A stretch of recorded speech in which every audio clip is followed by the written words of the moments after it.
Thank you so much, Carla, for that introduction, and thank you so much to the other comrades on this panel. Ohio has been prominent in the mainstream news for groups of right-wing protesters openly violating stay-at-home orders. On April 20th, a group of about 100, mostly white dissidents, arrived at the Ohio State Capitol to voice their opposition to the stay-at-home orders.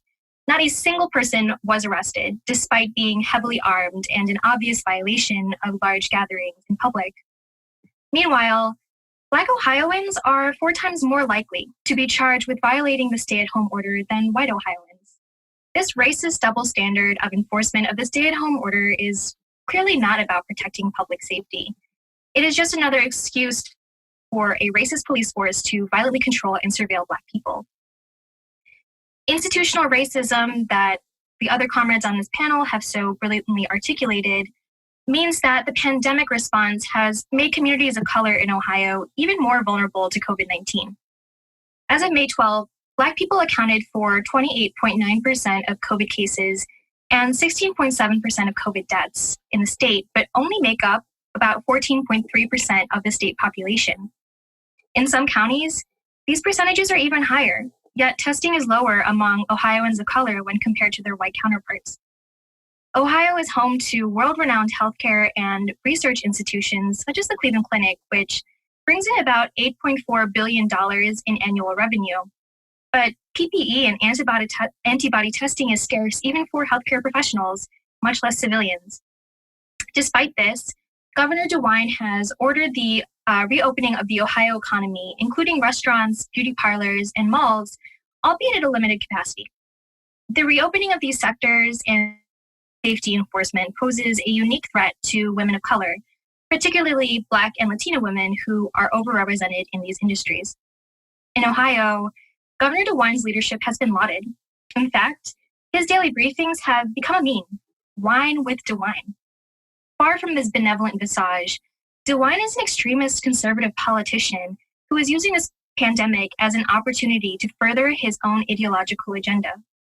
Reproductive injustice is a hallmark of his administration. DeWine used the pandemic to declare abortion as an elective procedure, which put the lives of many people in jeopardy and disproportionately impacted women of color.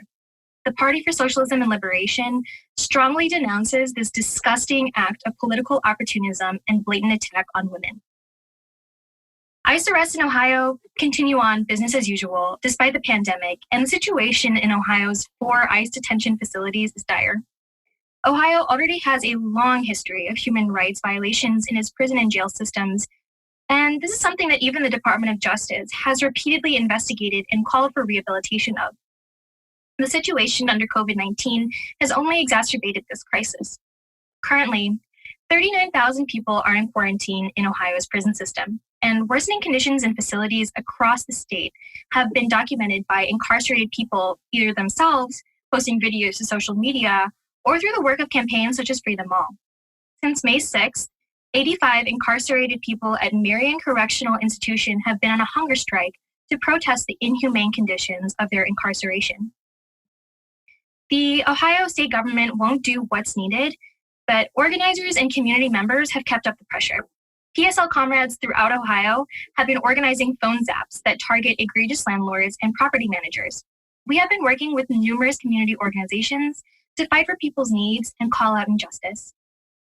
Though this pandemic has both heightened the struggle and presented new and unexpected challenges to our organizing, we are committed to continue to escalate our agitation, empower our communities, and of course, build socialism. Thank you so much, Carla, and to the rest of the panelists.